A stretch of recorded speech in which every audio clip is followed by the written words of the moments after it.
we're going to go over the area under a curve, and this should help us. When you're talking about area under a curve, when the curve is above the x-axis, then the area of the curve will simply to integrate that very curve which we have and just get to put the limits of our area. And when the area or the curve is below the x-axis, we need to attach a negative, and then we get to put the limits. Now attaching a negative is the same as just swapping the limits. What was on top comes down, and what was down comes on top, and then it is going to be positive there. So that is how we are able to find the area of the curve. Let's go on. We've been given a curve y is equal to 4 minus x squared. So I want to find the area that this curve makes with the with the x-axis. So the first thing that we should be able to do is to see just a sketch of this graph. How does it get to look before we can find the area? Is it above the x-axis or below the x-axis? Now, we're just going to get this on the Cartesian plane, the x-axis here and the y-axis there. So when y is 0, because we want it, the area that this curve makes with the x-axis, that means y is equal to 0. So if we put 0 here, that is going to be 4 minus x squared being equal to 0, giving us that x squared is equal to 4, and so x is going to be 2, or x is going to be equal to negative 2. So I've got two values, negative 2 there and a positive 2 there. Now we know how to sketch these kinds of functions, which are quadratic functions.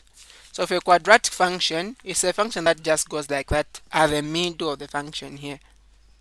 But we can see there's a negative on the x, so it is turned now to the negative values. Now because of this 4, that means the graph has been moved 4 units up, so it is now at 4, and then passes through negative 2, and then goes to 4, and then comes down like that.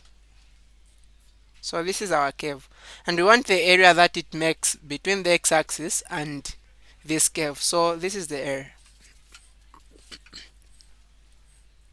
How do we get to find this area? All we are going to do is just to get to integrate this function.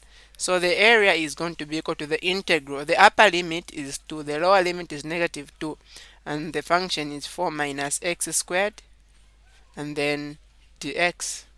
And so this is going to be equal to the area.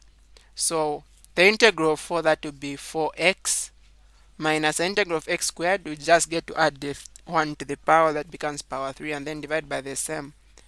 And then the upper limit is a 2, lower limit is a negative 2. And this is going to give us, we're going to put a positive 2 where there is x, so that will be 4 multiplied by 2, and then minus 2 to the power 3 over 3. When we get to do that, and then minus, we're going to get the lower limit, so that will be 4 times negative 2 minus negative 2 to the power 3 over 3. And this is equal to 4 times 2, that is 8. 2 to the power 3, that is 8 over 3. And here 4 times negative 2, that is a negative 8. Times this negative, that becomes positive 8. And negative 2 to the power 3, that is a negative 8. Times this negative, that becomes positive 8. Again times this negative, that becomes still negative 8, but there's a 3 in the denominator.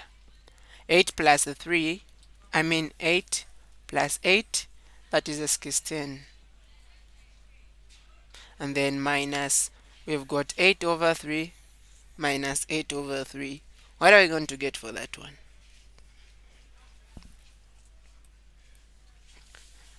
So let me just get to clean up some space. Okay, so this is 16. 8 over 3 minus 8 over 3, can as well say 8 over 3 plus 8 over 3. Since both of them are negatives, we can factorize out a negative and they will remain positive.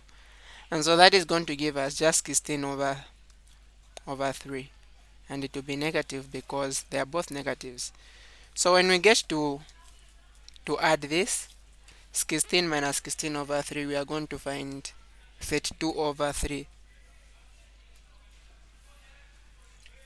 But because this is area, we're going to put units. squared. Whatsoever the units, if it's centimeters, it will be squared, and millimeter squared, just like that. Find the area bounded by the curve y is equal to x to the power 3 minus x and the x-axis between x is equal to -1 and x is equal to 0. So because we're talking of the area bounded by this curve and the x-axis y is equal to 0. So we equate x to the power 3 minus x to 0. Can factorize out x, so that will be x squared minus 1 being equal to 0. So we're finding that x is equal to 0. X squared minus 1 will be equal to 0. That is the difference of two squares. That will give us x being equal to 1 or x being equal to -1. -1 there and +1 there. And we have got a 0 on the middle. So how is this function moving? So we can simply get any number that is below -1. We get to substitute in this function. We see how it's going to be. We can get a -2. If we put a -2 here, it will be a -8. And then minus, we put a -2 here to be just -2 like that. So this will be -8 plus 2, which is the -6. So we're seeing that our function is going to be negative for values of x smaller than -2. And these alternate. If it is negative here, here is going to be positive. Here is going to be positive, and then here negative, and then here positive again. So the function is more moving like that.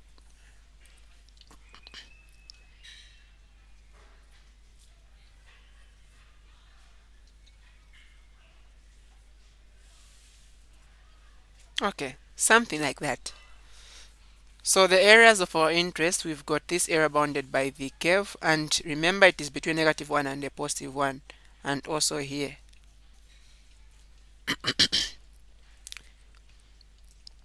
So we'll first start by finding the first one, which is above the x-axis, and that one, so say area 1, that is equal to the integral, the upper limit in this case, this is bigger than -1, so that would be a 1, a 0, sorry, not 1, and then the lower limit is -1 for this one, and the curve is x to the power 3 minus x dx. So this is going to be equal to the integral of x to the power 3, that is x to the power 4 over 4. Integral of x is x squared over 2. The limits, we've got 0 and -1.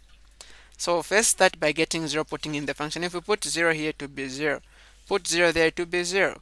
So this is going to be 0 minus.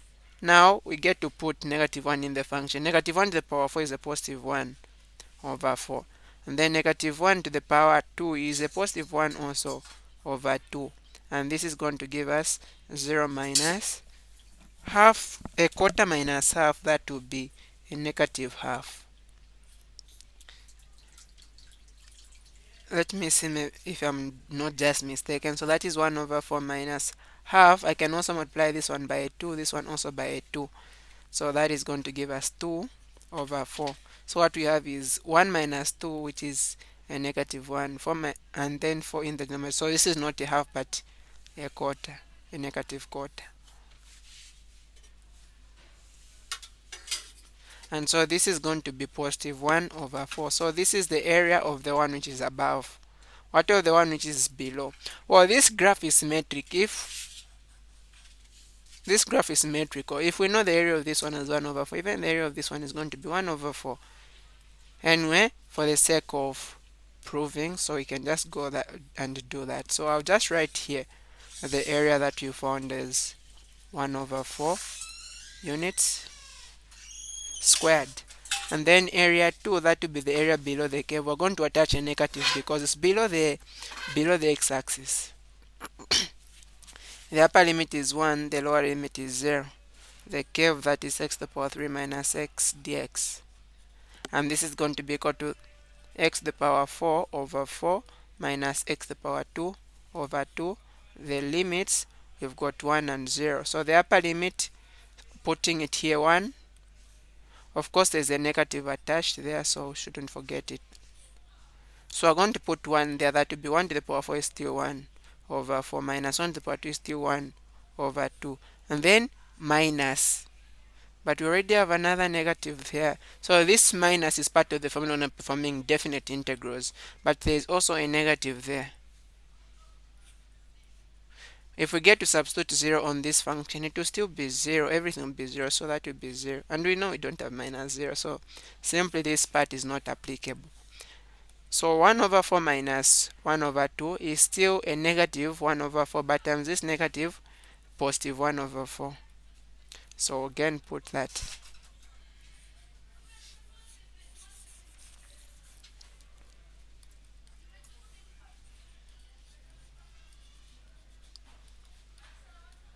Therefore, to find the area now between negative 1 and positive 1, it will simply be the sum area 1 and area 2, which is simply 1 over 2 plus 1 over 2, which is, sorry, 1 over 4 plus 1 over 4, not 1 over 2. And whenever we add the quarter and the quarter, we're going to get a half, and that